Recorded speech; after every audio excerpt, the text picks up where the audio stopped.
গানের কথা যদি আমরা ভাবি তখন অবাক হয়ে যাই যে তিনি নিজে গিয়ে ওই বয়সে তিনি গিয়ে ওস্তাদ জামিলউদ্দিন খানের কাছে নাড়া বাঁধলেন, বললেন যে ওস্তাদজি আমি তোমার কাছে গান শিখতে এসেছি। এবং একটার পর একটা যখন তিনি দেখলেন যে প্রায় 50টার বেশি রাগ তার শেখা হয়ে গেছে, তখন উনি ছিলেন সৃষ্টিশীল একজন মানুষ। তখন উনি নতুন নতুন রাগ রাগানি তার মাথায় খেলা করতে লাগলেন। একটাকে আপনি বলেছেন 10টির বেশি রাগ তিনি নিজেই তৈরি করেছেন। নিজে চেষ্টা। এখন আমার কথা হচ্ছে যে এই যে রাগ সঙ্গীতের যে বিস্তার এবং রাগ, উনি তবলা খুব ভালোবাসতেন, নিজে তবলা সঙ্গত খুব পছন্দ করেন। রবীন্দ্রনাথ কিন্তু তার বিপরীত। রবীন্দ্রনাথ আবার তার বেশিরভাগ গানে তিনি বলতেন তবলার চাটি হলে তার গানের যে একটা গাম্ভীর্য অথবা প্রবহমানতা সেটা অনেকখানি বিঘ্নিত হয় বলে তিনি তবলাকে খুব বেশি প্রাধান্য দিতেন না। কিন্তু নজরুল যখনই তার গান একটু বেরোলো তখনই যেন সেই গানগুলো তবলার এর মধ্যে তার স্থিতি পেল আর কি। তো নজরুলের গানের যে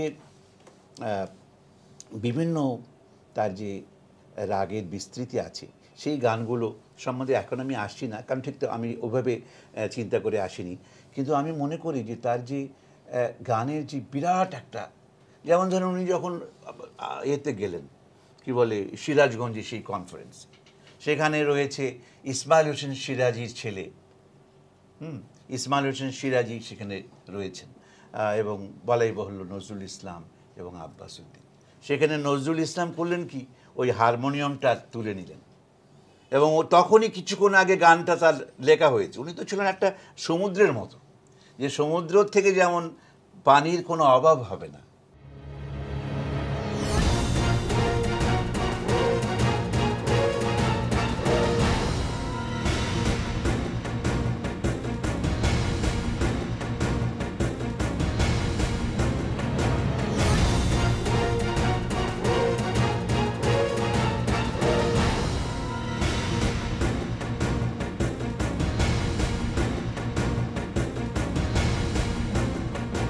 বাংলাদেশের বাইরে পৃথিবীর বিভিন্ন প্রান্তে যে যেখান থেকে চ্যানেলে দেখছেন আপনাদের সকলকে সাদর আমন্ত্রণ তৃতীয় মাত্রা দেখবার জন্য। সাম্প্রতিক নানা বিষয় নিয়ে আলোচনার জন্য আমার সঙ্গে স্টুডিওতে রয়েছেন আমার বাবা বসা আছেন বাংলাদেশ এলডিপির চেয়ারম্যান সাদাত হোসেন সেলিম, এবং আমার ডানে রয়েছেন সাবেক সংসদ সদস্য এবং লেখক কলামিস্ট সাংবাদিক মোহাম্মদ গোলাম মাওলা রনি। স্বাগত আপনাদের দুজনকে এই তৃতীয় মাত্রায়। শাহবাগ 2013 আন্তর্জাতিক গণমাধ্যম পর্যন্ত সেই উত্তাল আন্দোলন সংগ্রামের খবর পৌঁছেছিল, পরের কাহিনী আমাদের সবারই জানা। এবং শাহবাগ 2025 কি দেখছেন, কি মনে হচ্ছে? ধন্যবাদ আপনাকে। 2013 সালের 5ই ফেব্রুয়ারিতে যখন শাহবাগে আন্দোলন ডাক দিয়েছে, তখনও জীবনের ঝুঁকি নিয়ে তার প্রচণ্ড বিরোধিতা করেছি। টেলিভিশন টকশোগুলোতে এককভাবে বলার চেষ্টা করেছি যে এটা একটা বিচারহীনতার সংস্কৃতি চালু করতে যাচ্ছে। সেখানে দাবি ছিল বিচার নয়, ফাঁসি চাই। কতে কাদের মোল্লা, ফাঁসি চাই। তখনও বিরোধিতা করেছি। তারপর বলেছি এটা রাষ্ট্রীয় শক্তির অপচয়, পরবর্তীকালে বলেছি রাষ্ট্রীয় পৃষ্ঠপোষকতায়, পরবর্তীকালে বলেছি যে গড্ডালিকা প্রবাহে এই জাতি জড়িয়ে যাচ্ছে।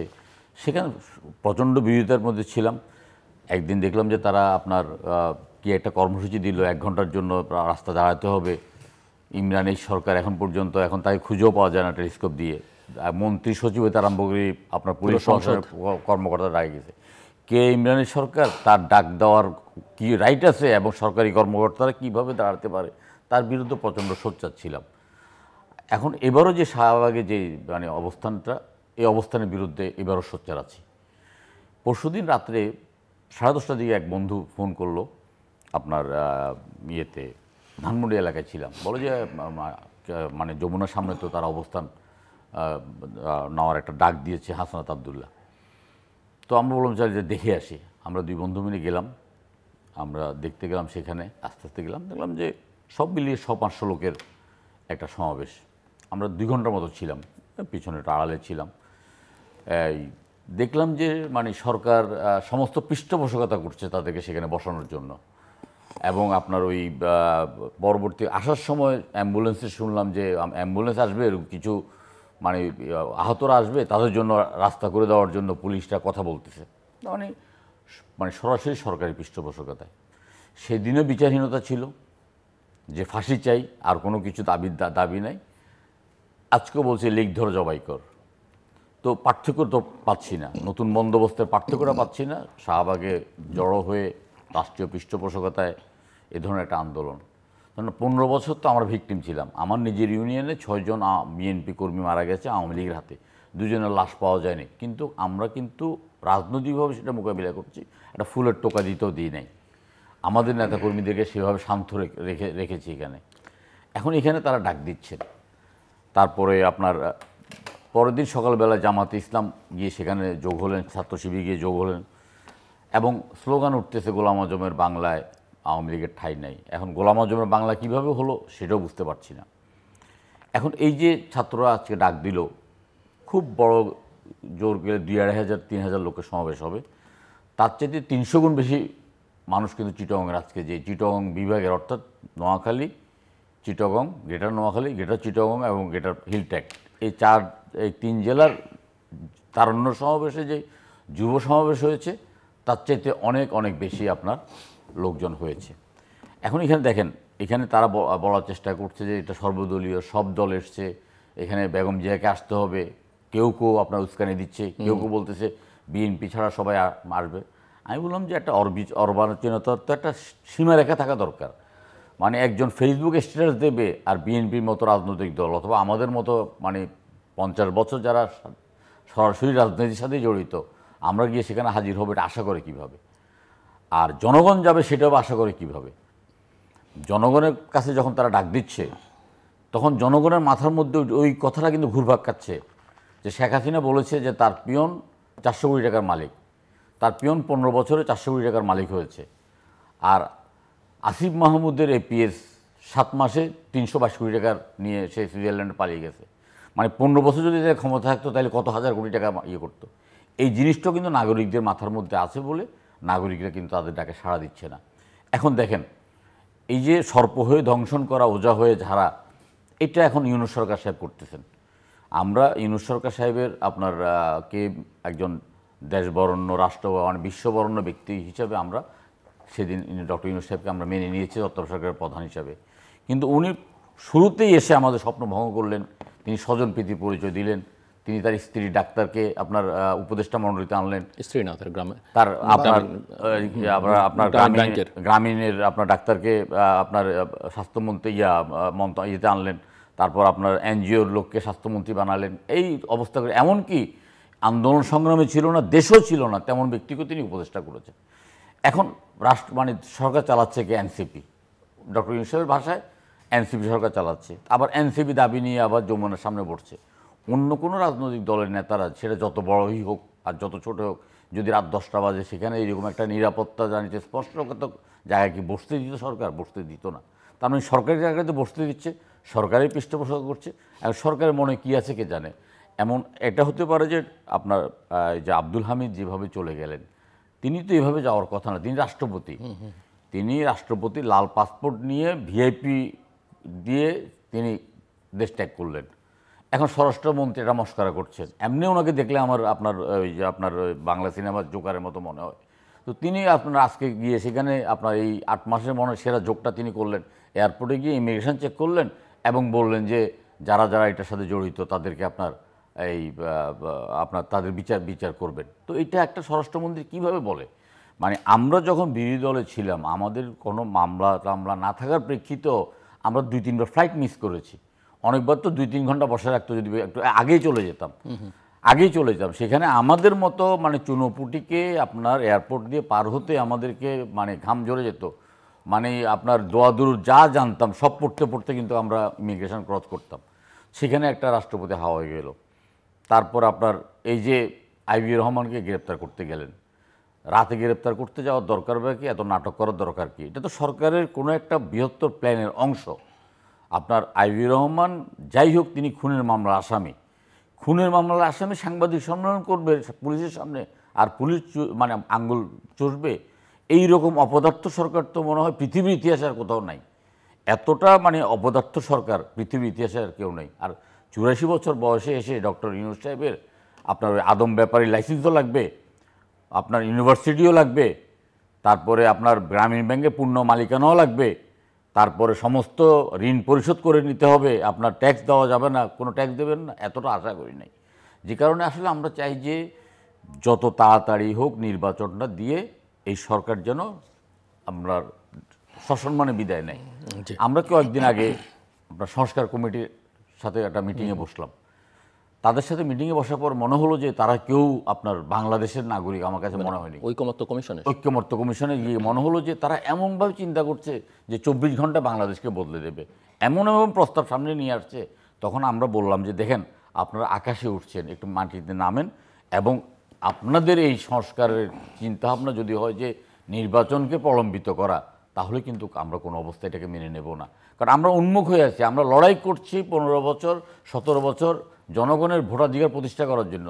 জনগণ তার ভোটে তার প্রতিনিধি নির্বাচন করবে, সেই প্রতিনিধি রাষ্ট্র পরিচালনা করবে, জনগণ রাষ্ট্রের মালিকানা বুঝে নেবেন, সেই জন্য লড়াই করছি। এখন তার জন্য আমরা লড়াই করব। কিন্তু আমায় তাদের আচরণ কথাবার্তা কিন্তু সেরকম কিছু মনে হচ্ছে না। আমার কাছে মনে হচ্ছে যে আমাদেরকে আসলে আপনার দ্বিতীয়বারের মতো আবার আপনার ভোটের মানে একটা দাবি আদায়ের জন্য, জনগণের ভোটাধিকার প্রতিষ্ঠা করার জন্য, রাষ্ট্রের মালিকানাটা আমরা বুঝে নেওয়ার জন্য আমাদেরকে আবার রাজপথে নামতে হতে পারে। জি, আমি আসবো আবার আপনার কাছে। মিস্টার গোলাম মাওলা রনি, শাহবাগ 2013, শাহবাগ 2025। না, এই 2025 সনের শাহবাগ, তারপরে 2013 সনের শাহবাগ, তো এই ঘটনার সঙ্গে ধরেন আপনি, আমি, উনি, আমরা সবাই মোরলেস জড়িত। এরপর উনি যে ভাষায় বলে দিচ্ছেন, মানে আগেরটা সম্পর্কে এবং বর্তমানটা সম্পর্কে, আমার কাছে মনে হয় যে এর চেয়ে আর বেশি কিছু বলার দরকার নেই। ভদ্রলোকের ভাষায় যতটা সম্ভব নিন্দা জানানো দরকার, যতটা ক্ষোভ জানানো দরকার, যতটা সমালোচনা দরকার, আমাদের সেলিম ভাই ওটার এক্সট্রিমলি করেছে। এখন আমাকে যদি এর উপরে কোনো কিছু করতে হয় তাহলে গুঁতা দিতে হবে, খোঁচা দিতে হবে, এছাড়া কোনো উপায় নেই। ফলে আমি দুর্বল মানুষ, ওইদিকে আর যাবো না। কোন দিকে যেতে চান আপনি? আমি যেদিকে যেতে চাই সেটা হলো আমি এই শাহবাগের ইতিহাস এবং যমুনার ইতিহাস আপনাদেরকে বলতে চাই দুটো। সেটা হলো দেখেন, এই পৃথিবীর সব কিছু একটা গ্রহ নক্ষত্রের একটা বিষয় আছে। পৃথিবীর এই যে আমাদেরকে বলা হয় তোমার ভাগ্য বৃহস্পতি, বৃহস্পতিকে কেন সৌভাগ্যের গ্রহ বলা হয়, শনিকে কেন দুর্ভাগ্যের গ্রহ বলা হয়, এটা এখন সায়েন্স প্রমাণ করেছে যে এই কারণে বলা হয়। ধরুন এই যে 2025 সনের এই মে মাসে যুদ্ধ হবে ভারত পাকিস্তান, আজ থেকে 10 বছর আগে বিবিসি ওটা প্রিডিক্ট করে বলে দিয়েছে 2025 সনেই যুদ্ধটা হবে, এবং হয়ে গেছে। শেখ হাসিনার একটা পতন হবে এবং এইভাবে নির্মম পতন হবে আমরা সবাই বলেছি, 2014 সন থেকে বলেছি, কিন্তু উনি শুনেননি। তো এরকম সব জায়গারই একটা ম্যাথমেটিক্স আছে, ফিজিক্স আছে, কেমিস্ট্রি আছে। শাহবাগের একটা কেমিস্ট্রি আছে। মূলত এই জায়গাটা হলো একটা অভিশপ্ত জায়গা। আমি একটা প্রেজেন্ট টেন্স দিয়ে বলি, ধরুন পিজি হাসপাতাল এবং ডায়াবেটিক হাসপাতাল, প্রতিদিন এখানে কতজন রোগী মারা যায়, এবং এদের যে কান্না, আত্মীয় স্বজনের যে কান্না, ওই কান্নায় ওই জায়গাটা ভারী হয়ে থাকে প্রচণ্ড। কত মানুষ অসুস্থ, এখান থেকে মানুষের জন্য মানুষের বেদনার, অর্থাৎ বর্তমান ঢাকা শহরের মানুষের যে বেদনা, মস্তিষ্কের বেদনার সর্বোচ্চ ওয়েব যদি এই বাতাসে ভাসতে থাকে, ওটা শাহবাগে। এই গেল এক। 2 নম্বর হলো, এটা যদি আদিকাল ধরেন, ওটা ছিল নবাবদের বাগান বাড়ি। শাহবাগ মানে শাহাদের বাগান বাড়ি, বাগান। ওখান থেকে একটু সামনে আগালে মধুর ক্যান্টিন, ওখানে একটা যাকে বলে বাইজিখানা ছিল। রাজাদের যে কোনো মেয়েদের ধরে নিয়ে আসা হতো, তারপর শেষে সেখানে বলে নাচতো, মদ খেত, গান বাজনা করতো। ফলে ওখানে মদ খাওয়ার জন্য, গান বাজনা করার জন্য, নেশা করার জন্য ওই জায়গার মাটির মধ্যে যেটা রিদম আছে, ওখানে নামাজ কালাম জিকির আজকারের মধ্যে আসলে ওই রিদমটা আপনি পাবেন না। একদিকে এই হাসপাতাল প্রতিষ্ঠা করার জন্য ওখানে কান্না। এখন দেখেন ওই যে ওইরকম একটা জায়গাতে একটা কান্নার জন্য 2টা হাসপাতাল হলো কেন? পাশে আবার ঢাকা মেডিকেল, সবই তো শাহবাগ এলাকার মধ্যে। এটা তো অন্য জায়গাতে হতে পারতো। আপনি গিয়ে দেখেন, এটা হলো ওই জায়গাটার একটা অভিশপ্ত।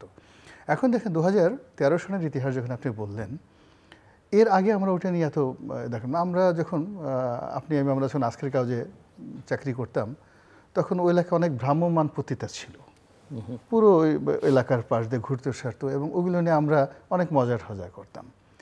কিন্তু দেখা গেল যে এই 2013 সনে আসলো ভালো ভালো ছেলেরা মেয়েরা, কয়েকদিন পরে এদের বিরুদ্ধে বদনাম হয়ে গেল যারা গাঁজা খায়। এরা ওখানে সন্ধ্যার পরে গিয়ে আরও কী করে, ছেলে মেয়ে একসাথে বসে বসে কী করে, গাঁজার গন্ধে চারিদিকে টিকা যায় না। এরপর কী হলো, দেখে যে তাদের একটা সৎ উদ্দেশ্য, মহৎ উদ্দেশ্য, এটা পুরো গাঁজার মধ্যে, বিরিয়ানির মধ্যে একাকার হয়ে গেল। এটা হলো এই মানে জায়গার অভিশাপের একটা লক্ষণ। এখন এই জায়গার মধ্যে এনসিপি কেন ঢুকলো? এদের তো সবাই পণ্ডিত ব্যক্তি, আর এই জায়গার মধ্যে জামাত কেন ঢুকলো? এরকম একটা অভিশপ্ত জায়গায় রাস্তা বন্ধ করে তারা জামাতে নামাজ পড়ছে। এটার প্রতিক্রিয়া যে কি হতে পারে, আইদার তারা মানে কি বলবো, ওখানকার যত গাঁজাখোর আছে বাংলাদেশে এখন সরোয়ার্দী উদ্যানকে ঘিরে এখন পর্যন্ত যে গাঁজাখোর আছে, বা ওখানে ঘুষ দুর্নীতির যে জায়গাগুলো, সরোয়ার্দী উদ্যান, রমনা পার্ক, হ্যাঁ সরোয়ার্দী উদ্যান, রমনা পার্ক, ওখানে পুলিশের একটা স্টেশন আছে।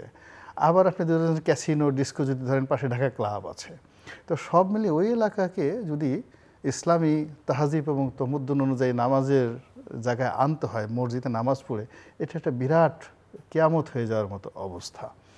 তো যার জন্য এখন এখানে যারা আসছে তারা জেনে হোক, বুঝে হোক, বা না জেনে হোক, না বুঝে হোক, একটা অভিশপ্ত জায়গায় তারা পাড়া দিয়ে বসেছে। ফলে এটার দায় তাদের এখান থেকে নিয়ে যেতে হবে। এটাই হলো আমার বক্তব্যের কারণ। হলো আপনি যদি মক্কা শরীফে যান, লোকজন বলবে হাজি সাহেব মক্কা থেকে আসছে, গয়া যান, কাশি যান, সেখান থেকে আসবে। কিন্তু আপনি যদি একটু লাস ভেগাসে যান, ইন্ডিয়ানাতে যান, ম্যাকাওতে যান, যদি আপনি যত মানে হাজি সাহেবই হন না কেন, ভাই আমি একটু লাস ভেগাস থেকে আসলাম, মানুষ একটু সন্দেহর দৃষ্টি নিয়ে তাকাবে। এবং শাহবাগের ওই জায়গাটাতে সারা রাত জেগে জেগে, ধরেন একটা মেয়ে আছে বা একটা ছেলে আসে, সে যতই চরিত্রহীন হোক, যতই নামাজ কালাম পড়ুক না খেলো, খালি লোকজন ওই আশেপাশে তারা সন্দেহ সৃষ্টি করবে যে ওই আশেপাশের যে হাহাকারগুলো, ওই আগের যে বাইজির অভিশাপগুলো, ওই যে ওখানে যে সবাই গাঁজা খায়, মদ খায়, এইগুলো না জানি এখানে চলে আসে। এরকম একটা ঝুঁকির মধ্যে তারা এখানে পড়ে গেছে। এগুলোকে বলা হয় ক্যারেক্টার অ্যাসাসিনেশন। এই ক্যারেক্টার অ্যাসাসিনেশনের মধ্যে যদি তারা পড়ে যায়, আপনি চিন্তা করেন, এর মধ্যে পড়ে পিনাকি বাংলাদেশে পালিয়ে যেতে বাধ্য হয়েছে এজ এ শাহবাগী। এখন পিনাকি জাতীয় মানে কি বলবো, বাংলাদেশের অনেকের পীর, মানে আলেম, মানে কি হজরতুল আল্লাম, সবার মানে হজরতুল আল্লাম বা আলা হজরত, মানে যারা ইসলামপন্থী লোকজন, উনি যদি আলহামদুলিল্লাহ বলেন, অনেকের কান্না এসে যায়, আবেগে কান্না এসে যায়। তো এরকম, তো ওনার মতো মানুষ, শিক্ষিত সজ্জন ব্যক্তি, এই শাহবাগী যে তকমা, এই শাহবাগী তকমা নিয়ে উনি বাংলাদেশে থাকতে পারেননি।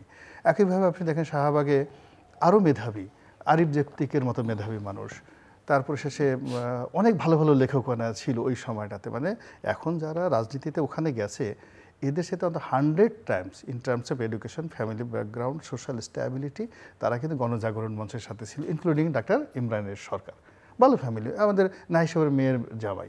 কিন্তু কি হলো, ওই অভিশপ্ত জায়গায় পাড়া দেওয়ার সঙ্গে সঙ্গে ওদের যৌবন শেষ, জীবন শেষ, এবং দেশ ত্যাগ করতে হয়েছে। এবং এখন সবার ডায়াবেটিস, ব্রঙ্কাইটিস, নিউমোনিয়া থেকে শুরু করে সবারই এক একটা করে উপাধি হয়ে গেছে। এমন উপাধি, কে 3 ইঞ্চি, কে 4 ইঞ্চি, এগুলো শোনা যায়, বলা যায়, বলেন তো অবস্থা, এরকম একটা অবস্থা হয়ে গেছে। এখন আমাদের এই সোনার ছেলেরা, বিপ্লবের সোনার ছেলেরা এই জায়গার মধ্যে পা দিয়েছে। আমি এখন দোয়া করব না কি করব, তার জন্য আমি শুধু ইতিহাসটা বললাম, এই গেল এটার অবস্থা। তেমনি আমার খুব মায়া লাগতেছে ডক্টর মোহাম্মদ ইনুস সাহেবের জন্য। উনি এখন যমুনার বাসিন্দা। এই ভবনটা একটা অভিশপ্ত ভবন। যমুনার কথা শুনলেই আমার কাছে মনে হয় ওই যে হুমায়ুন আহমেদের যে গান, হ্যাঁ, আমার যমুনার জল দেখতে কালো, স্নান করিতে লাগে ভালো। তো এই হলো যমুনা। অন্যান্য নদীর তুলনায় যমুনা ইজ এ ডেঞ্জারাস নদী। এবং এখানে বাংলাদেশে ধরেন যে যমুনা, এটা তো অরিজিনাল যমুনা না। অরিজিনাল যমুনা যেটা, সেটা আগ্রার তীরে। তো যেখানে আগ্রার তীরে আগ্রা ফোর্ট হয়েছে, তাজমহল হয়েছে, এবং ওই জায়গাটাতে সিপাহী বিপ্লব থেকে শুরু করে যা কিছু হয়েছে, রক্তগঙ্গা বয়ে গেছে যমুনাতে।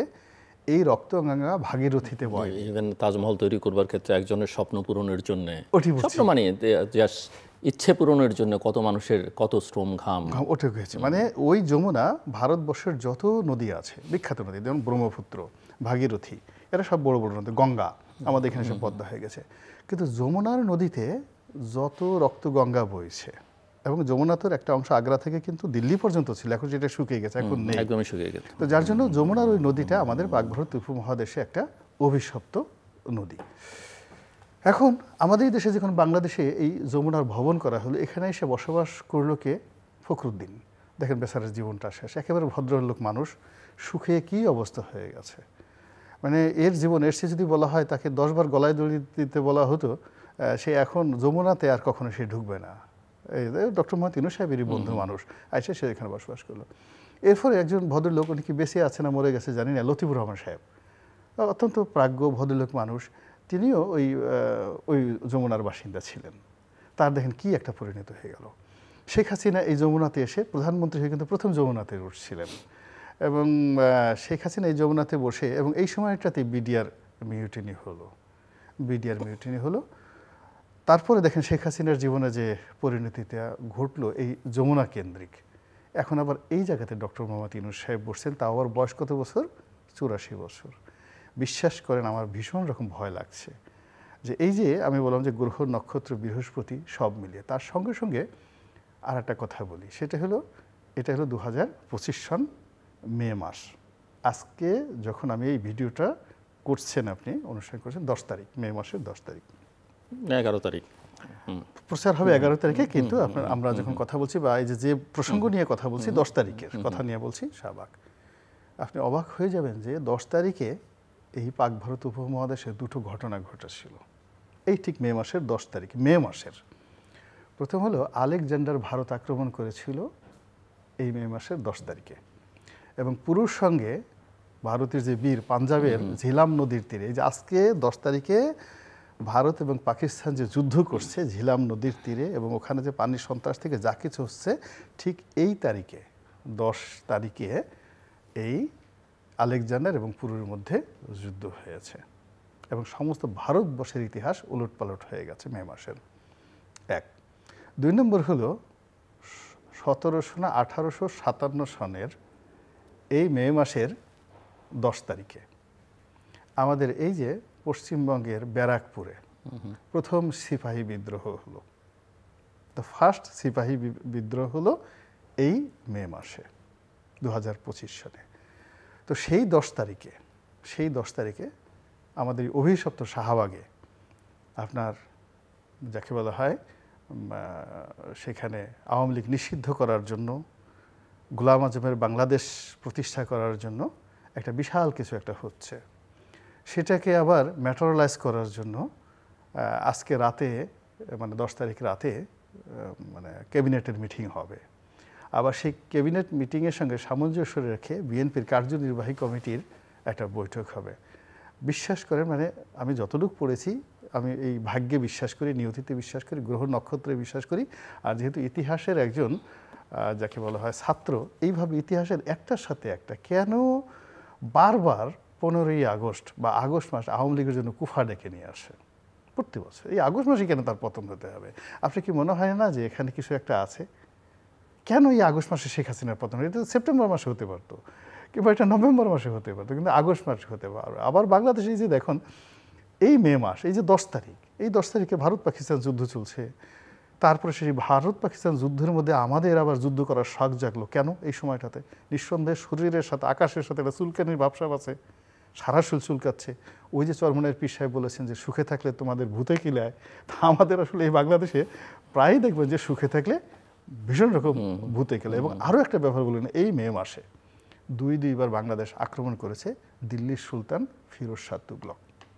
প্রথমবার গিয়াসউদ্দিন ইলিয়াস শাহ ওনার জমানাতে, আর দ্বিতীয়বার ওনার ছেলে সিকান্দার শাহের জমানাতে। দুইবার এই মে মাসে কিন্তু তারা আক্রমণ করেছে। তো কাজেই সময়টা আসলে ভালো না। এই সময়টাতে ভালো না থাকার কারণে কি হচ্ছে, এরা একবার বলছে যুদ্ধ করব, একবার বলছে করিডোর দেব, তারপরে শেষে আর একবার পাকিস্তানের বন্ধুত্ব করছে, আবার চীনে গেল বন্ধুত্ব করার জন্য। চীন আবার এখন উল্টে গেছে, চীন আবার এখন বলছে কিয়ামত হয়ে যাবে। কি একটা কথা দেখলাম, চীন বলছে কিয়ামত হয়ে যাবে যদি এই মানে ওখানে করিডোর দেওয়া হয় ইত্যাদি ইত্যাদি বিষয়গুলো। আসলে জিলুবের ভালো লাগছে না, কোনো কিছুই ভালো লাগছে না। ভীষণ রকম মানে অন্তঃস্থল থেকেই একটা দীর্ঘশ্বাস বের হয়ে আসছে। মিস্টার সাদাত হোসেন সেলিম, আপনার কেমন লাগছে সেটা অবশ্য আপনি পরিষ্কার করেননি, কথাবার্তায় বুঝেছি, কিন্তু উনি স্পষ্ট করে বলেছেন যে আর ভালো লাগছে না। এবং আমি একটু বুঝতে চাই যে এই যে শাহবাগে যারা বসছেন, এরকম কোনো ধারণা কি আছে যে তাদের মধ্যে যে আওয়ামী লীগ নিষিদ্ধ হয়ে গেলে আমরা যখন এই কথাগুলো বলছি অনেকে মনে করতে পারেন যে মানে সহজেই ট্যাগ লাগিয়ে দেওয়া সম্ভব যে আওয়ামী লীগের দালাল বা স্বৈরাচারের দোসর, বাট আমরাই জানি বা মানুষও জানে যে আওয়ামী লীগের সময় আমরা কী পরিমাণ ফাইট করেছি এবং কী পরিমাণ সাফার করেছি। তারা কি মনে করছেন যে এই দল নিষিদ্ধ করলেই এই দলের যারা এখনও তো দেশে তাদের সমর্থক, নেতাকর্মী, সাধারণ সমর্থক আছে, তারা তাদের দলগুলোতে ঢুকে পড়বেন এবং তাদের দলগুলো শক্তিশালী হয়ে যাবে, যেহেতু একাধিক দলের পেছনে আছে? ব্যাপারটা কি এই রকম কি না? দেখুন, আপনার 5ই আগস্টের পট পরিবর্তনের পর জামাত ইসলাম কিন্তু আপনার খুব আওয়ামী প্রেমী হয়ে গেছিল হঠাৎ করে। তারা কিন্তু আওয়ামী লীগকে মাফ করে দেওয়া হতে আরম্ভ করে এই ধরনের কথা বলা শুরু করেছে। আমি আমার নির্বাচন এই আলোচনাটা এই কারণে করলাম যে এই যে বিচার, আওয়ামী লীগ নিষিদ্ধ করা, যেসব দাবি, সংস্কার, অনেকটাই হচ্ছে নির্বাচনকে বিলম্বিত করবার বলে অনেকে মনে করেন। অবশ্য আপনারা যারা নির্বাচন চান তাদের বিরুদ্ধে অভিযোগ যে আপনারা দ্রুত ক্ষমতায় গিয়ে লুটপাট করবার জন্য নির্বাচন দাবি করছেন, কিন্তু অন্যদিক থেকে এই অভিযোগটা আছে যে তারা আসলে আবার বিলম্বিত করতে চাইছে তাদের শক্তি সঞ্চয়ের একটা প্রক্রিয়া হিসেবে। তো এই আওয়ামী নিষিদ্ধকরণ ও শক্তি সঞ্চয়ের প্রকল্পের অংশ কি না? আওয়ামী নিষিদ্ধকরণ এটাও আপনার তাদের শক্তি সঞ্চয়ের একটা প্রকল্পই হতে পারে। কারণ আওয়ামী লীগকে প্রথমেই ক্ষমা করে দিয়েছিল জামাতে ইসলাম, এবং জামাতে ইসলাম আওয়ামী লীগের বন্ধু সাজার চেষ্টা করেছে, এবং আপনার তারা মানে হিন্দুদের মন্দির পাহারা দেওয়া হতে আরম্ভ করে এমন অনেক কিছু কাজ করা শুরু করেছে যাতে আওয়ামী লীগের সিম্পিতি তাদের প্রতি যায়। তো গ্রামগঞ্জে কিন্তু আওয়ামী লীগের লোকদেরকে কিন্তু তারা তাদের সদস্য অন্তর্ভুক্ত করছে, বা এনসিপিও মনে করছে কিছু আওয়ামী লীগকে পাওয়া যাবে, এবং দেখছি এনসিপির পিছনে মূলত জামাত, আর জামাত টার্গেট করছে আওয়ামী লীগের একটা অংশকে, গ্রামগঞ্জে মহিলাদেরকে, পুরুষদেরকে। তারা এটার একটা হঠাৎ করে এখন মনে করতে পারে, তখন মনে করে একবার চুপ হয়ে গিয়েছিল। কারণ আপনার মনে আছে যে ক্যাবিনেটে যখন আপনার এই আন্তর্জাতিক অপরাধ ট্রাইব্যুনালের আইনের মধ্যে রাজনৈতিক দল নিষিদ্ধকরণের যে প্রস্তাবটা উঠছিল, আপনার ক্যাবিনেট থেকে সেটা আবার ফেরত চলে আসছে। হাসান আবদুল্লাহ এবং সার্জিস যখন আপনার আওয়ামী লীগকে নিষিদ্ধকরণের জন্য রিট করেছে, রিট থেকে আবার তার প্রত্যাহার করে নিয়েছে। এখন গতকাল আপনার নাহিদ ইসলাম বলল যে আপনার আওয়ামী লীগকে নিষিদ্ধ করার ব্যাপারে সরকারের মানে সদিচ্ছা নাই। তো তাইলে 8 মাস পর্যন্ত তো সেই ক্যাবিনেটে ছিল, এবং ক্যাবিনেটে থাকা অবস্থায় তাইলে কাজটা তারা করতে পারে নাই কেন, বা পদক্ষেপ নেয় নেই কেন? নিজের পক্ষে আওয়ামী লীগকে আপনার নির্বাচন কমিশনের নিবন্ধন বাতিল করতে পারত প্রথমেই, এবং একটা আইনি প্রক্রিয়া শুরু করতে পারত, সেটাও করে নাই। এছাড়া আমরা ধরেন উপদেষ্টাদেরকে জানি যে তারা একটা গোপনীয়তা শপথ নেয়, প্রথমে একটা শপথ নেয়, তারপর রাগ অনুরাগে বশবর্তী কিছু করবে না, আরেকটা শপথ নেয় গোপনীয়তার শপথ। তারা এখন তাদের গোপনীয়তাও তারা প্রকাশ করে দিচ্ছে। একটা মানে একটা শিশুসুলভ আচরণ অনেকের মধ্যে পাওয়া যাচ্ছে আর কি। হাসনাত কালকার একটা কথা বলেছে যে আমাকে যদি চাপে পড়ে বা অন্য কোনো কারণে যদি আমি অন্য কোনো রকমের বক্তব্য দিই, আপনারা আন্দোলন চালিয়ে যাবেন, মানে আন্দোলন প্রত্যাহারের বক্তব্য যদি সে দেয় তাহলেও আন্দোলন চালিয়ে যেতে। না, এটা তো এখন তাদের সরকার, এটা তারা ধরেন আপনার এই ডিবি অফিসের এক ডলা খেয়ে আন্দোলন প্রত্যাহার করে নিয়েছে। এইরকম ডলা আমাদের বিএনপি বা আমরা যারা সমমান, আমরা বহু ডলা খেয়েছি। বহু ডলা খাওয়ার পরেও কিন্তু আমরা কিন্তু আন্দোলন বা বিএনপির থেকে সরে দাঁড়াই নেই, কিন্তু তারা এক ডলা খেয়ে কিন্তু আন্দোলনটা প্রত্যাহার করে নিয়েছে, এটা আপনার নিঃসন্দেহে মনে আছে।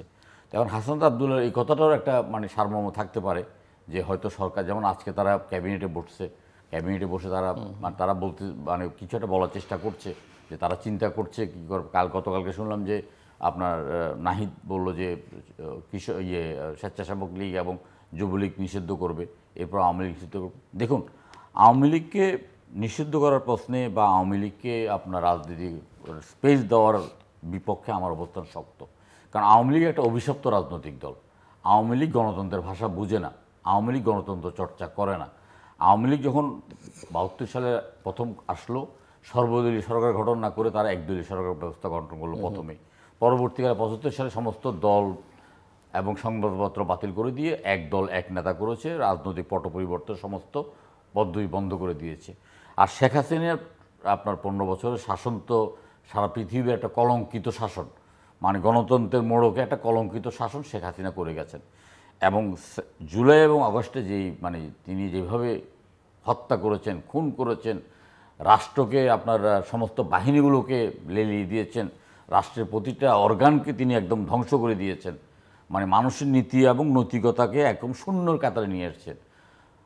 75 সালে যখন বাকশাল গঠিত হয় তখন কিন্তু এমএজি ওসমানী এবং মইনুল হোসেন এই দুজন কিন্তু আপনার পদত্যাগ করেছেন, তারা আর অন্যরা না পারলেও তারা করেছেন। কিন্তু নূর আলম সিদ্দিক একটা দীর্ঘ 3.5 ঘন্টার বক্তৃতা নূর দিয়েছেন। আলম সিদ্দিকী 3.5 ঘন্টার বক্তৃতা করেছেন, শাহ মোয়াজ্জেম হোসেন সাহেবরাও বক্তব্য করেছেন, মিজানুর রহমান চৌধুরীরাও বক্তব্য রেখেছেন এর বিরুদ্ধে, কিন্তু তারা শেষ পর্যন্ত রয়ে গেছেন সেখানে, কিন্তু এনারা পদত্যাগ করে সরে এসেছেন। আমরা 15 বছরে কিন্তু কাউকে এই নূর আলম সিদ্দিকীর মতো কাউকে বক্তব্য দিতে আমরা শুনি নাই, আর মইনুল হোসেনের মতো পদত্যাগ করতে শুনি নাই। এমনকি এই যে 18 সালের নির্বাচনটাকে যে এইভাবে গণধর্ষণ করা হয়েছে, দায়িত্ব নিয়ে একজন কর্মকর্তা পদত্যাগ করেন, সেটা ডিসি হোক, এসপি হোক, আইজি হোক, ডিআইজি হোক, সেনাবাহিনী কর্মকর্তা হোক, অথবা একজন উপজেলা কর্মকর্তা হোক, একজনও করে নাই। অর্থাৎ একটা বিচারহীনতা সংস্কৃতি, একটা মানুষের মনোজগতের একেবারে গোলামির জিঞ্জির পরিয়ে দেওয়ার সংস্কৃতি, এটা আওয়ামী লীগ চালু করেছে। আওয়ামী লীগের সর্বোচ্চ শাস্তি হওয়া দরকার এটা মনে করি, কিন্তু একটা নির্বাহী আদেশে আওয়ামী লীগকে নিষিদ্ধকরণ, আমরা এটার বিপক্ষে। আওয়ামী লীগের যারা মানে শাস্তি পাওয়া, তার শাস্তি পেতে হবে। যারা লুণ্ঠন করেছে তার সেটা তো হচ্ছে না, সেটা কত হয়নি এখন পর্যন্ত, কিন্তু দৃশ্যমান গত 8 মাসে কিছুই হয়নি।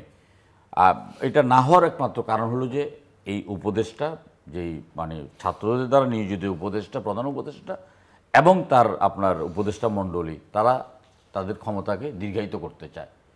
তারা তাদের নিয়োগকর্তাদেরকে ক্ষমতা বসাতে চায়, এবং নিয়োগকর্তাদেরকে ক্ষমতা বসানোর জন্য তাদের যে সময়টা প্রয়োজন, তারা সেই সময়টা ক্ষেপণ করার চেষ্টা করছে আর কি। এখন গোলাম মাওলা হয়তো খুব রসিয়ে কথা বলেন।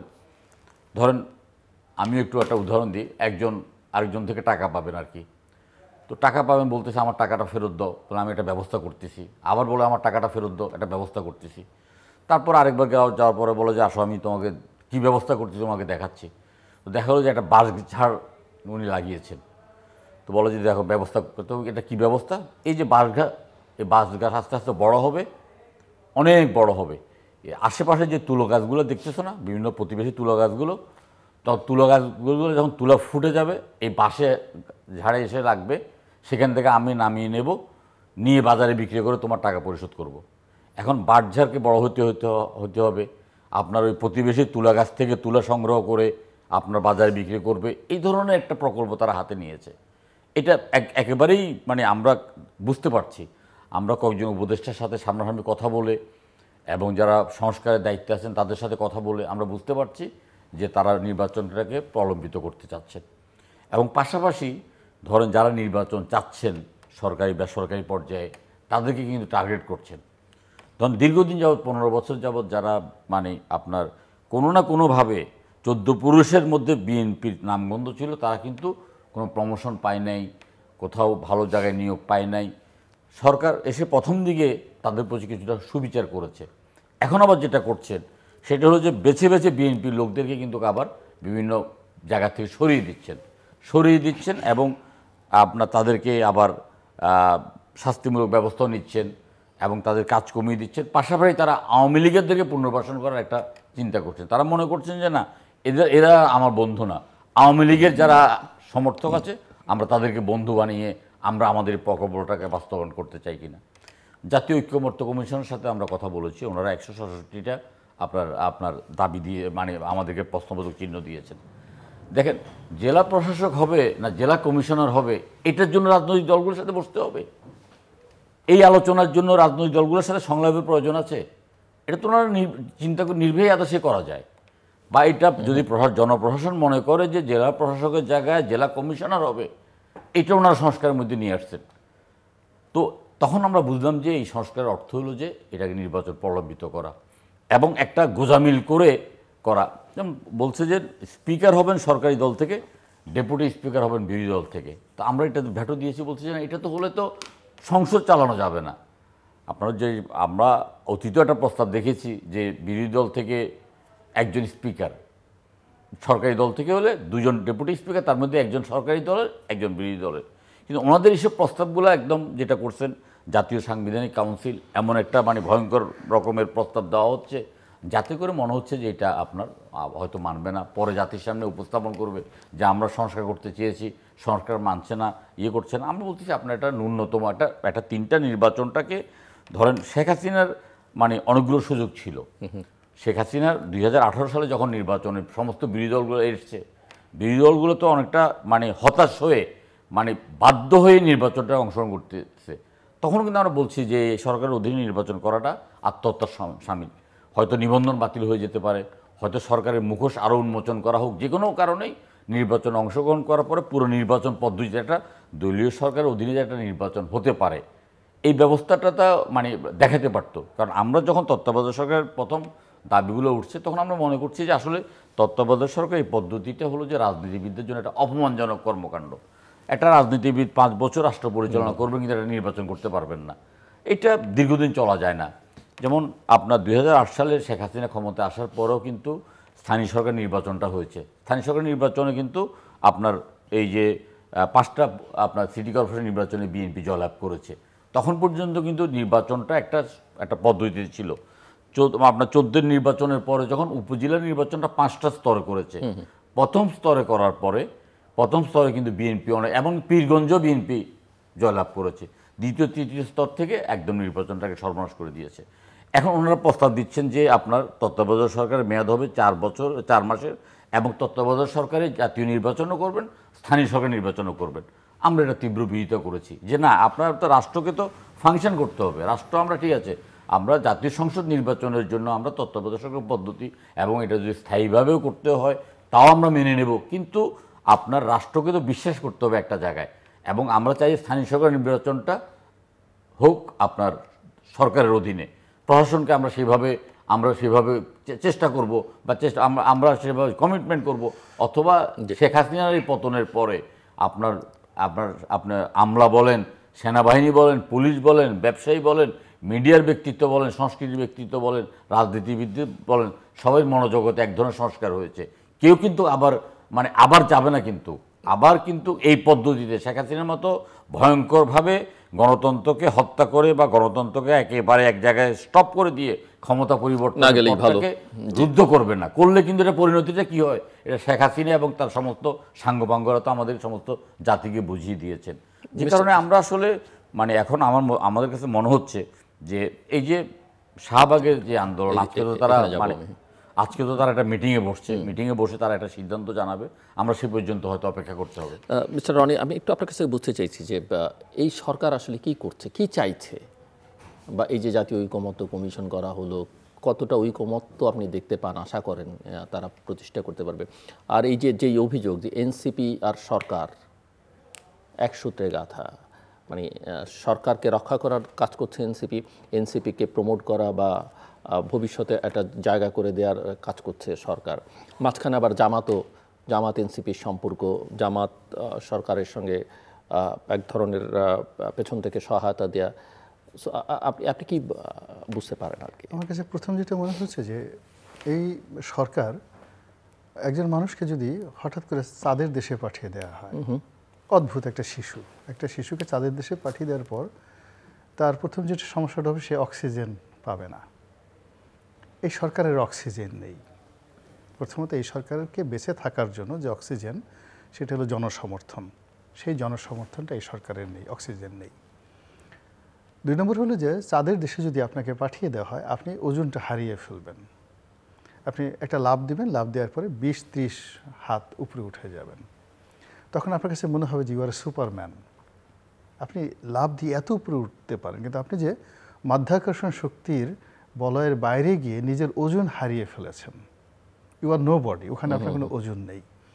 এই সরকারের যারা কর্তা ব্যক্তি, তারাও তাদের ওজন হারিয়ে ফেলেছেন, তাদের আকৃতি হারিয়ে ফেলেছেন, তাদের ওজন হারিয়ে ফেলেছেন। ফলে তাদের কথা, তাদের কর্ম, তাদের লম্ফ, তাদের ঝম্প, তাদের হাঁটা চলা সব কিছু ঠিক ওই রকম যে নীল আর্মস্ট্রং যখন চাঁদে গিয়েছিলেন, তখন নীল আর্মস্ট্রং চাঁদে হাঁটার সময় তার যে অবস্থা হয়েছিল, এদের অবস্থাও ঠিক এখন সেই রকম অবস্থা হয়ে গেছে। 3 নম্বর হলো যে আপনি একটা শিশুর কাছে, অবোধ একটা শিশুর কাছে একটা নতুন খেলনা দিলেন বা একটা খাবার দিলেন। আশ্চর্য, যে খাবারটা সে কখনো খায়নি এবং সে দেখেনি, বা যে খেলনাটা সে চালাতে পারেনি, সে তখন খুব অবাক বিষয়ে সে তাকিয়ে থাকবে। খাবারটাই ধরেন, চকলেটের কথাই ধরেন, বাংলাদেশের গ্রামের একটা ছেলে একটা চকলেট, সুইজারল্যান্ড থেকে আপনি একটা ভালো চকলেট এনে দিলেন। তো ও যখন মুখে দেওয়ার পর দেখলো, ও মাই গড, এই চকলেটের এত মজা, সে কি করবে? পুরো চকলেটটা নাকে, মুখে, চোখে, সারা শরীরে সে লাগিয়ে ফেলবে, এলোমেলো হয়ে ফেলবে। কারণ এই সরকারের সঙ্গে যারা এসেছেন, with due respect, they have many experiences, reputation, name, fame and education. But practically fact is that they don't have any practical experience about the politics, রাজনীতি। এর কারণ হলো জীবনের এই আমরা যা কিছু করি তার থেকে একেবারে রাজনীতিটা 100% না, ঠিক 180 ডিগ্রি অ্যাঙ্গেলে রিভার্স। আপনি কবি হবেন, রাজনীতি হবে না, নবী হবেন, রাজনীতি হবে না। অনেক নবী এই রাজনীতিবিদদের হাতে জীবন হারিয়েছেন। ফলে নবী হলে ঐশী ক্ষমতা থাকলে যে আপনি রাজনীতিবিদ হতে পারবেন তা নয়। হযরত ঈসা আলাইহিস সালামকে ক্রুশবিদ্ধ করেছেন কে? তিনি একজন এই যে পলিটিশিয়ান। তো এই জিনিসগুলো বুঝতে হবে। তো যার জন্য এই যে যারা আসছেন তারা রাজনীতিটা বুঝছেন না, ফলে এখানে ঢোকার পর তারা ওজন হারিয়ে ফেলেছেন। তারপরে তারা যেহেতু রাজনীতিতে বুঝছেননি, এই জন্য রাজনীতি ঢোকার পরে তাদের মনে হচ্ছে যে খুব সহজ, খুব আশ্চর্য, এবং মাঝে মাঝে তারা অবাক হয় যে এটা এত সোজা। এই যে এত সোজা, এটা তারা বোঝার পরে যখন তাদের সামনে একটা কঠিন বিষয় আসে, প্রথমে তারা একটা সাপ দেখেছে, গোকরা সাপ। গোকরা সাপকে মনে করেছে এটা প্লাস্টিকের সাপ, সেটা ধরেছে, কিন্তু সাপ যখন ফোঁস করেছে তখন তো সে সেন্সলেস হয়ে গেছে। তো এইরকম তারা এই বর্তমান যে রাজনৈতিক যে বিরোধগুলো হচ্ছে, সমস্যাগুলো হচ্ছে, এইগুলোকে প্রথমে তারা ডাল ভাত মনে করেছিল, আর এখন সমস্যার কারণে তারা ভয় পেয়ে গেছে। এবং তাদের ভয় পাওয়ার যথেষ্ট কারণ আছে। আপনি তো জানেন যে দীর্ঘদিন যখন মানুষ ভয় পায় তাদের কিডনিতে কিছু সমস্যা হয়, হার্টের বাল্ব ঠিকমতো কাজ করে না, শরীরে কিছু স্নায়বিক দুর্বলতা দেয়, মাঝে মধ্যে তাদের ঘাম বের হয়ে যায়, তাদের যে প্রাকৃতিক কর্মকাণ্ড, কোষ্ঠকাঠিন্য, এটাও খুব প্রবল আকার ধারণ করে ভয় পেলে। এখন এই যে আমাদের এই সমাজে শেখ হাসিনার জমানাতে এই আমাদের একটা বিরাট অংশ আমরা এই ভয় পেতে পেতে অভ্যস্ত হয়ে গেছি, ট্রমাটাইজড। আমরা খুব ভালো করে জানি পালাতে হয় কি করে, আমরা জানি কি করে কান্নাকাটি করতে হয়, এবং অনেক লোক আছে স্ত্রীর গলা ধরে কত কান্নাকাটি করেছেন এই সময়টাতে। হঠাৎ করে এই সময় তারা অনেকে রয়্যাল বেঙ্গল টাইগার হয়ে গেছেন। এখন এই সরকারের যারা কর্তা ব্যক্তি যারা আছেন, এরা কেউ নেপোলিয়ন বোনাপার্টের মতো সাহসী ছিলেন না, জুলিয়াস সিজারের মতো ছিলেন না। তারা এই আপনার আমার মতোই অনেকে পালিয়েছিলেন, অনেকে ট্রমাটাইজ ছিলেন, অনেকে শেখ হাসিনার সঙ্গে কীভাবে একটা নেগোসিয়েশন করা যায় এইরকম চেষ্টা করেছেন জীবনের সেই ক্ষণ পর্যন্ত। তো ফলে এই যে তিনি এসে যখন যাদেরকে পেলেন, নিজে ভীত সন্ত্রস্ত, আর পুরো যে রাজনৈতিক অঙ্গন তারা সবাই কিন্তু ট্রমাটাইজ। তো ট্রমাটাইজ থাকার কারণে দুই পক্ষই, অর্থাৎ দুটো বাঘ, রয়্যাল বেঙ্গল টাইগার, দুটোর মুখে ছ্যাঁকা লাগানো আছে, সার্কাসের বাঘ। এখন একজন আরেকজনের সাথে পলাপলি করছে, ও ওকে কুক দিচ্ছে, ও ওকে কুক দিচ্ছে। এখন এই যে তার যারা স্টেক হোল্ডার, বিএনপি বলেন, জামাত বলেন, প্র্যাকটিক্যালি বলেন, বা ডক্টর ইউনূস বলেন, তিনটা পক্ষই তো ভীত সন্ত্রস্ত একটা দল। এরা 5ই আগস্টের আগ দিন পর্যন্ত এদের জীবনে আপনি যদি মনে করেন যে 4 তারিখে যদি ডক্টর মোহাম্মদ ইউনূস সাহেবকে বা অন্য কাউকে, বা আমি নাম বললাম না, তাদেরকে যদি বলা হতো আসেন আপনাকে একটু যমুনাতে নিয়ে যাই, ক্ষমতায় বসাতে হবে। গ্রাম বাংলাতে আপনি দেখবেন যে ওই যে ছোটো ছোটো বাচ্চা ছেলেদের যে সুন্নতে খতনা হলে বাচ্চারা যাবে না হাজাম দেখে যেভাবে কান্নাকাটি করে, এরা ঠিক ওইভাবে কান্নাকাটি করতো। কেন আমি এখানে জন্মগ্রহণ করলাম, মরে যাব, কিন্তু আমি কখনো যমুনাতে যাব না, ওই জায়গাতে যাব না। তো এই হলো দ্য রিয়ালিটি, এই হলো রিয়ালিটি। এখন কি হচ্ছে, ফলে এখানে একটা ছক্কা পক্কা খেলা হচ্ছে, উভয় পক্ষই একে অপরকে ভয় পাচ্ছে। যারা সরকার চালাচ্ছে তারা রাজনৈতিক দলকে ভয় পাচ্ছে এই কারণে, বিকজ তারা তো এই 15 বছর যাবৎ ভীত সন্ত্রস্ত হয়ে আসছে। আবার রাজনৈতিক দলগুলো ওই ডক্টর মোহাম্মদ ইউনূসকে ভয় পাচ্ছে, বিকজ ওর মধ্যে তারা শেখ হাসিনার প্রতিছায়া দেখতে পাচ্ছে। ফলে কি হচ্ছে, দুটো গ্রুপই একে অপরকে ভয় পাচ্ছে, আর ভয় পাওয়ার কারণে মূল যে টার্গেট গতিটা হয়ে যাচ্ছে সরপিল গতি, আঁকাবাঁকা গতি, একটা নির্দিষ্ট জায়গাতে তারা যেতে পারছে না। এইগুলো তারপরে যেটা বলছিলাম সেটা হলো যে রাষ্ট্র ক্ষমতা। এখন ওনারা হয়তো কেউ কর্পোরেট জগতের সিইও ছিলেন, কেউ হয়তো কর্পোরেট জগতে একটা চাকরি করেছেন, কেউ হয়তো বিভিন্ন কাজকর্ম করেছেন, কিন্তু পাবলিক অফিস এটার একটা মাদকতা রয়েছে। ক্ষমতা এমন একটা জিনিস, ক্ষমতার জন্য মানুষ পিতাকে খুন করে ফেলে, মাকে খুন করে ফেলে, স্ত্রীকে জলাঞ্জলি দেয়, নিজের কন্যাকে সেই সম্রাটের হাতে শয্যাসঙ্গী করে ফেলে। This is power. তো সেই পাওয়ারটা এত সহজে পাওয়া গেছে, আর এই পাওয়ারের এত আনন্দ, আমি সামনে একটা BMW 7 সিরিজ গাড়িতে বসে আছি, সামনে ভো ভো করে 20-25টা আর্মির গাড়ি যাচ্ছে, পিছনে গাড়ি যাচ্ছে, 10-12টা মানে 100-150 লোক, যেখানে যাচ্ছি দোতলা স্যালুট দিচ্ছে, গার্ড সাবধান। এইগুলোতে আমাকে মনে হচ্ছে যে আমি কি বেঁচে আছি, এটা তো ছাড়া যাবে না, আমি কবরে যাব, আমি মরে যাব, কিন্তু আমি এটা ছাড়বো না। তো এই যে ওনরা বলে নয়, এই জিনিসটি যারা আছে সবারই একই অবস্থা হয়, সবারই একই অবস্থা। ক্ষমতা এমন একটা জিনিস যে ওর কাছাকাছি গেলে খুব লোভ হয়, খুব লালসা হয়। আমি তো সব জায়গাতে ইতিহাস বলি, বাংলাদেশের ইতিহাসে একসময় এই প্রায় 1 বছরের জন্য একজন হিজড়া এই বাংলাদেশ চালিয়েছে, এবং জানাতেন বাংলাদেশ না, বাংলা, বিহার, উড়িষ্যার কামরূপ কামাখ্যায় বিশাল এলাকা, অর্থাৎ ইলিয়াস শাহী বংশের এই এখন যে অবস্থা হয়েছে এরকম অবস্থা হলো। তিনজন বিখ্যাত শাসক, এরপর আস্তে আস্তে আস্তে আস্তে আস্তে করে সব অযোগ্য লোকরা আসলো। অযোগ্য লোকরা দেখলো যে আমাদের এই সমাজের সবচেয়ে বড় সমস্যা হলো সামন্তরা, যাদের টাকা আছে, ধনী আছে, এরা আমাদেরকে মানে না। দ্বিতীয় সমস্যা হলো যে এই 200 বছর তারা খুব ভালো রাষ্ট্র চালানোর কারণে জ্ঞানী, গুণী, কবি, সাহিত্যিক, আলেম, উলামা এই সমাজে পয়দা হয়ে গেছে। বাংলা তখন সারা পৃথিবীর মধ্যে 1 নম্বর। এরাও তো রাজাকে মানে না, আর রাজা লেখাপড়া জানে না, সে সারাদিন মদ নিয়ে থাকে, সারাদিন ওটা নিয়ে থাকে। তখন কি হবে, এই লোকগুলোকে অপমান করতে হবে। তো এদেরকে অপমান করার মতো বাঙালিদের তো অপমান করা যাবে না, বিকজ তাদের সবারই নিজস্ব সোলজার আছে, সামন্তরা যাদের। তারপরে যাই অলি আল্লাহ, তার হাজার হাজার মানে সমর্থক আছে, জ্ঞানী গুণী তার ভক্ত আছে। তখন তারা করলো কি, আফ্রিকা থেকে হাজার হাজার কৃতদাস নিয়ে আসলো এই বাঙালিদেরকে অপমান করার জন্য। এবং সমস্ত রয়্যাল কোর্টগুলোতে আপনি চিন্তা করেন, একটা সময় এমন ছিল যে উনি একজন সাধারণ আমজনতা, উনি গিয়ে সরাসরি সুলতানের বিরুদ্ধে কাজীর দরবারে নালিশ করতে পারতেন, এবং কাজীর সুলতানের বিরুদ্ধে ওয়ারেন্ট ইস্যু করে দিত। That was the Ilyas Shahi dynasty. তো সেই ডাইনেস্টির পরবর্তী রাজারা অযোগ্য লোকদেরকে অপমান করার জন্য, যোগ্য লোকদেরকে অপমান করার জন্য তারা এই দাসদাসীদেরকে ভাড়া করে আনলো। এই দাসদাসীরা প্রাসাদে থাকে, আর যত সম্মানিত লোকদের অপমান করে এমন অবস্থা করে ফেলো 10 থেকে 12 বছরের মধ্যে এই বাংলাদেশের কবিরা কবিতা লিখতে ভুলে গেল, ব্যবসায়ীরা বাংলাদেশ ছেড়ে চলে গেল, পুরো সমাজ একটা হাহাকার এবং ভয়ের রাজত্ব। রাজপ্রাসাদের ধারের কাছে, রাজনীতির ধারের কাছে কোনো ভদ্রলোক যায় না। এমন সময় ওই মোগল মানে ওই যে হেরেমের মধ্যে একটা হিজরা ছিল হাবশি, তার নাম হলো রুকনউদ্দিন। তার হঠাৎ মনে হলো যে আমি তো রাজাকে আমার কাছেই ঘুমাই, তাহলে যদি আমি গলা টিপে মেরে ফেলি, তাহলে আমি এত সামন্তদের মারি, আমি কেন রাজা হইতে পারবো না? He did the same. সে এই হিজরা মেরে ফেলার পর সে রাষ্ট্রীয় ক্ষমতায় বসলো। আর রাষ্ট্রীয় ক্ষমতায় বসার পর দেখা গেলো এই যে বাংলার যারা লোকজনের সবাই গিয়ে জি হুজুর সেই কাজ করলো। This is politics. তো ওনারা যেই জায়গাতে বসে আছে, একটু ইতিহাস নাড়াচাড়া করলেই বুঝতে পারবো কোন জায়গাতে আছে। জি, আমরা শেষের দিকে final round, closing remarks, Sadat Hossain Salim. না, আমরা যমুনার একটা ইতিহাস আপনি বলেছেন, তবে এই যমুনা ভবনের ইতিহাসটা হলো যে কি, ব্যারিস্টার মওদুদ আহমেদ যখন উপরাষ্ট্রপতি হয়েছেন তখন তিনি তার থাকার জন্য এই ভবনটা মানে পাশ করিয়েছেন, এবং যথেষ্ট চেষ্টা করেছেন দ্রুততার সাথে কাজটা সম্পন্ন করার জন্য, কিন্তু ব্যারিস্টার মওদুদ এই ভাষায় উঠতে পারেন নাই। এটারও যমুনার একটা ইতিহাস আছে। এখন এখানে আমরা একদিকে বলছি যে আমাদের বিভিন্ন রাজনৈতিক দলগুলো আমরা ঐক্যমত্যে এসেছি যে আমাদের কাট অফ টাইম ডিসেম্বরের পরে আমরা একদিনের জন্য আমরা কিন্তু নির্বাচনকে প্রলম্বিত হতে দেব না। এটা আমাদের একদম চূড়ান্ত সিদ্ধান্ত।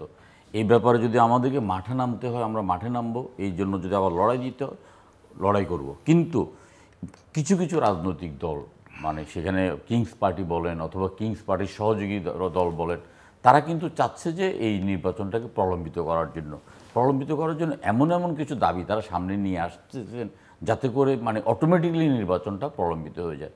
ধরুন তাদের প্রস্তাব হলো যে 16 বছর ভোটার মানে অন্তর্ভুক্ত করতে হবে, আর আপনার জাতীয় ঐক্যমত্য কমিশন আমাদের কাছে প্রস্তাব করছে 17 বছর। তো আমরা এটাতে তো মানি নাই, কারণ এই 17 বছর করতে গেলে আবার নতুন করে ভোটার করতে গেলে আবার 1 বছর সময় লাগবে, এটাতে মানার কোনো কারণ নাই। এটা ওনারা বোঝানোর চেষ্টা করছেন, এবং 21 বছরে মানে নির্বাচনে দাঁড়াতে পারবে। আমরা ওটারও বিরোধিতা করেছি, কিন্তু দেখলাম যে প্রফেসর আলী রিয়াজ এটার জন্য বার্গেনিং করছে যে 18 বছরে যদি ভোট দিতে পারে তাহলে 18 বছর দাঁড়াতে পারবে না কেন?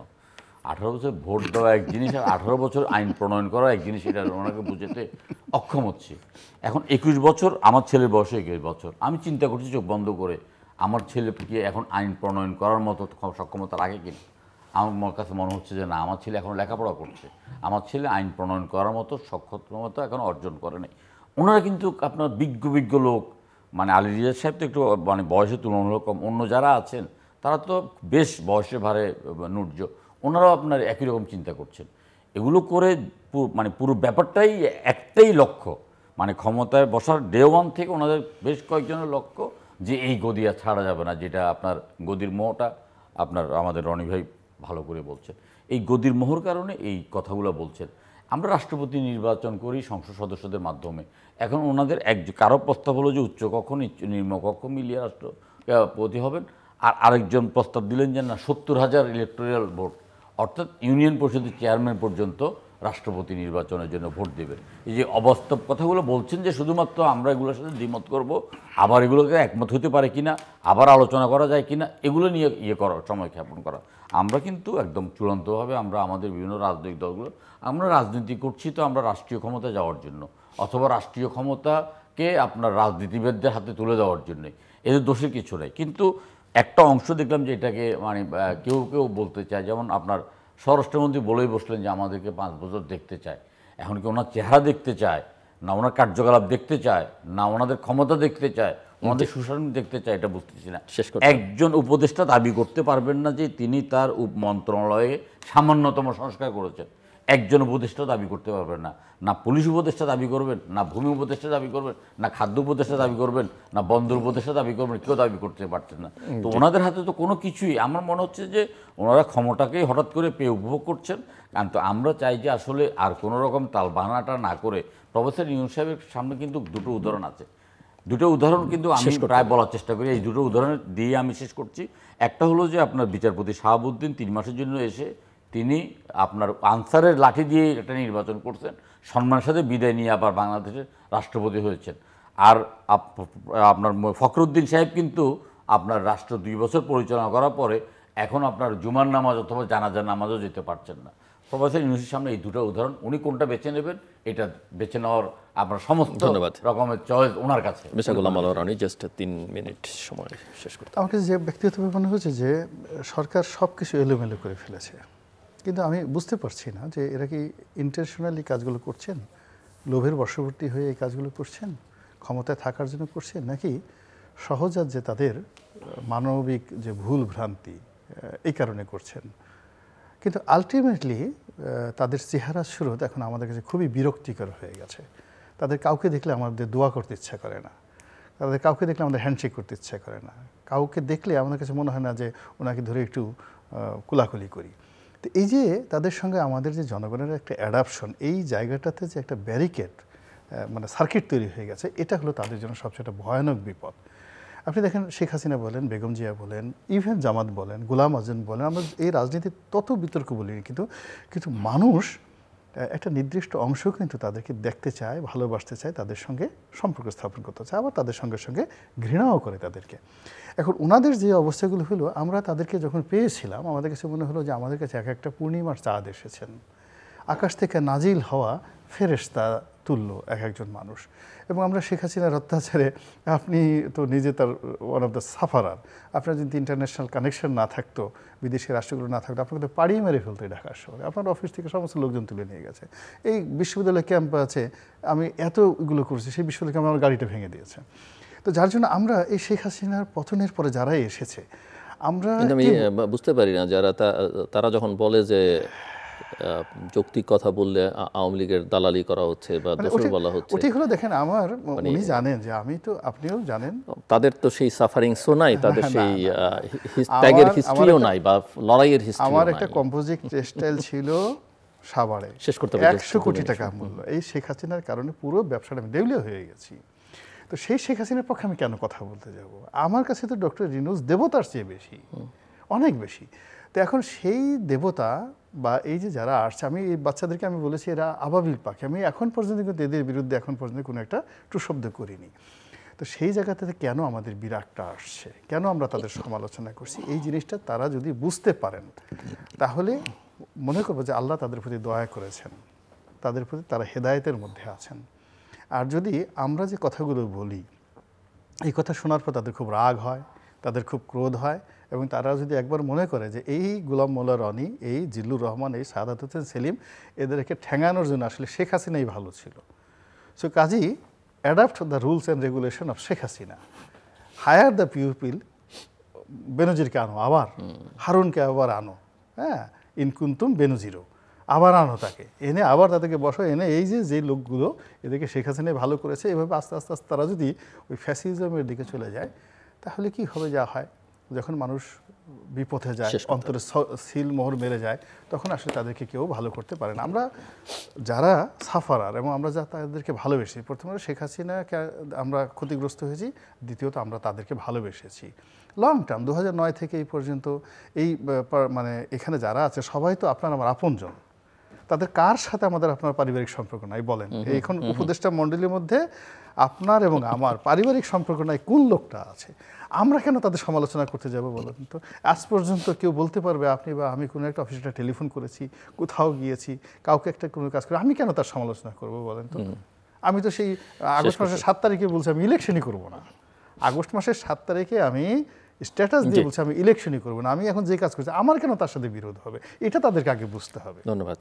দর্শক, অনুষ্ঠানের শেষ প্রান্তে আমরা সামাজিক যোগাযোগ মাধ্যম ফেসবুক, এক্স এবং ইউটিউবে তৃতীয় মাত্রা লাইভ স্ট্রিম হচ্ছে আপনারা দেখতে পারেন। টেলিভিশনের পর্দায় দেখতে না পারলে যে কোনো সময় যে কোনো স্থান থেকে ইউটিউবে তৃতীয় মাত্রা চ্যানেলটি সাবস্ক্রাইব করি পুরনো পর্বগুলো আপনারা দেখতে পারেন। মিস্টার গোলাম আল্লাহ রনি এবং মিস্টার সাদাত হোসেন সেলিম, অসংখ্য ধন্যবাদ এই আলোচনায় অংশ নেবার জন্যে।